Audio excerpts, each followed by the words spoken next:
Hey guys, what's up? Bisectatron here from One Hive Gazette, here with the next video, and today we are talking about the new siege machines, specifically the ground one that houses your clan castle troops, the Wall Wrecker, and how you want to use it at Town Hall 10, which it might have the biggest influence at Town Hall 10, just because a level 3 is very powerful compared to the Town Hall 10 level defenses. So we're going to take a look at some replays in this video and go through some tips on how exactly you want to use it, because it's very effective when used correctly, but it can have pretty much no impact if you use it the wrong way.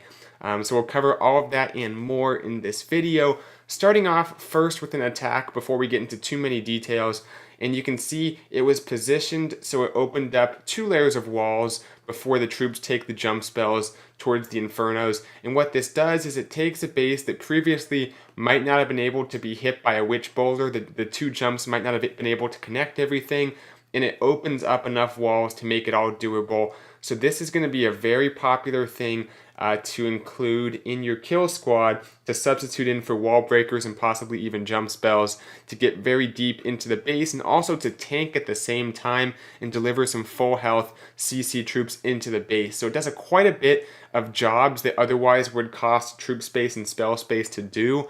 It's going to first tank, which is very important for a kill squad. These are very high HP things. Second, it's going to funnel whatever is inside of it into the base. Because the pathing is so predictable, it goes straight for the town hall until it either explodes or until you deploy the troops from it.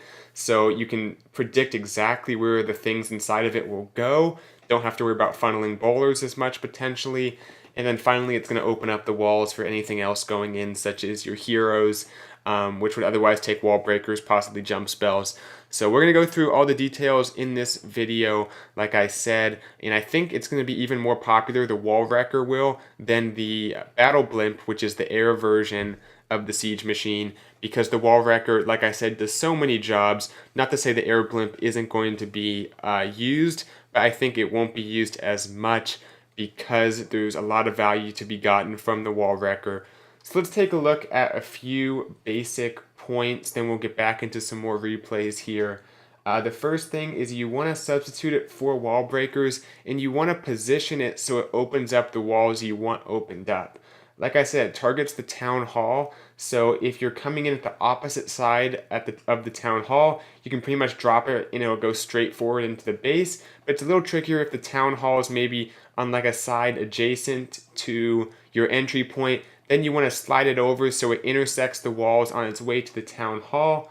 You want to fill it with DPS troops. Those are bowlers, valks. Filling it with giants or like a golem isn't as effective because oftentimes it's a little bit slow. It targets walls in a weird way because it has that AI that goes straight for the town hall. So it's not going to necessarily tank that well for your troops once it's inside the base. It'll tank well initially, but it might not be the best tank later on. So you don't want to put giants inside of it because the troops behind it might die before the giants even come out. So it's better off just to deliver some bowlers and valks, which would be very difficult in some circumstances to funnel into the base anyway. So you can get some great value funnel-wise of getting those DPS troops in the base.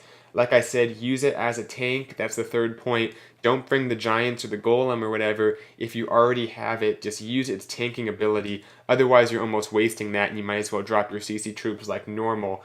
Take advantage of how high in hit points they are, especially at level 3, which most people can have a level 3 because of the clan perks. You get the donation level buff. So if you have like a level 8 or 10 clan or above, you can get a level 3 one donated to you, even if a Town Hall 12 just unlocked it and only has level 1. And finally, deploy it early if you need to. Sometimes you might have to get that damage out there right away. The rage might be down. You might want the bowlers to come out. You might want Valks to come out and take out like the queen or something.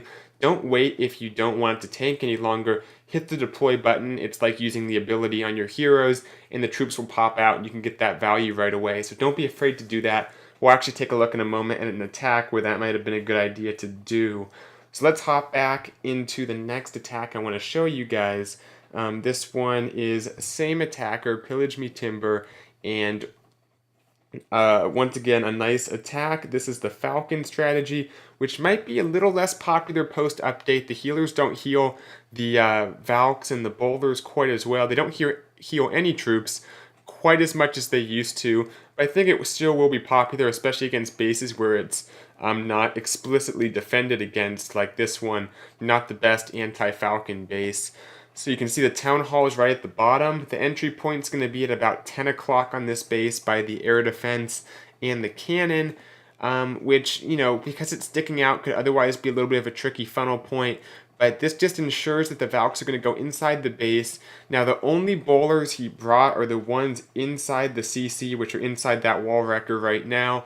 And keep in mind, the bowlers are one of the main powerhouses of the Falcon attack. So you can see coming in here, taking out these walls, just pushing along, can basically two-shot these walls, which is very nice, and the Valks are behind it. Now, I might have considered deploying it a little earlier, just because the Valks are already being targeted, might as well get that damage behind them. When it stops tanking, it's typically a good time to deploy your troops, and in these Falcon attacks, because the Valks are so quick and they run ahead so much, sometimes there's not much of a point leaving them in. So right here, it finally goes down, and I think for some reason a balloon was in there, but the bowlers come out, don't get a lot of value. Now, he did dodge a couple giant bombs because they remained inside the machine, but I just feel like if you're using the Falcon attack, it's good to use the battle machine or the wall wrecker to tank initially, but it's once the Valks are already out in front, you might as well deploy those bowlers and get the damage there. So keep that in mind. You don't always want to wait the entire duration of the lifespan of the hit points of that what's it called, wall wrecker. Have to get the names down. We have the siege machines, and within them we have the wall wrecker or the battle blimp, or the two names for the two siege machines.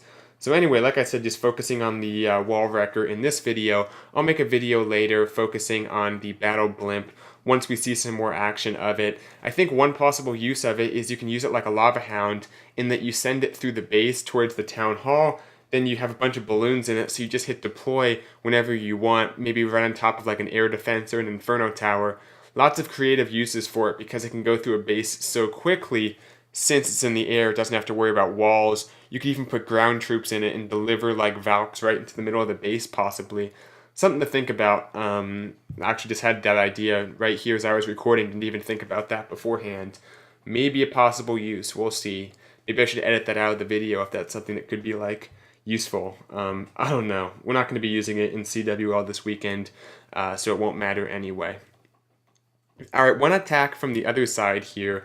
This is Nike HD from Serbian Warlords, and this one was actually a La Luna attack, but it had a ground-based kill squad, so the wall wrecker was used very nicely, sending it in at that angle so it targets the town hall as it goes through the walls he wants to open up. You got to send it in at the right angle, and if you're on the same side as the town hall, then things get a little tricky. I'll talk about that in just a moment, because that's a good defensive point, is having the town hall in a strategic place.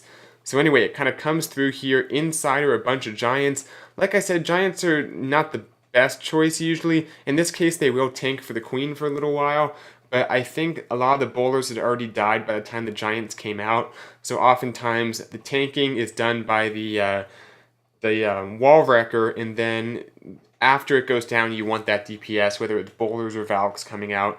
I think Valks are going to be good because they don't necessarily need a tank in front of them, and if you get them in the middle of the base, they can do a lot of work, but it depends on the attack. So anyway, the Laloon goes through. Check it out, a freeze spell. Haven't seen that in a while, but only takes up one spell space now. So might see some freeze spells come back a little bit. I forget how it's used here. I think just on like the wizard tower or something. But everything moving through, plenty of troops left up. There's the freeze, doesn't do a whole lot, but it could be something that becomes popular as that second dark spell you bring in a lot of cases. But this base is crushed.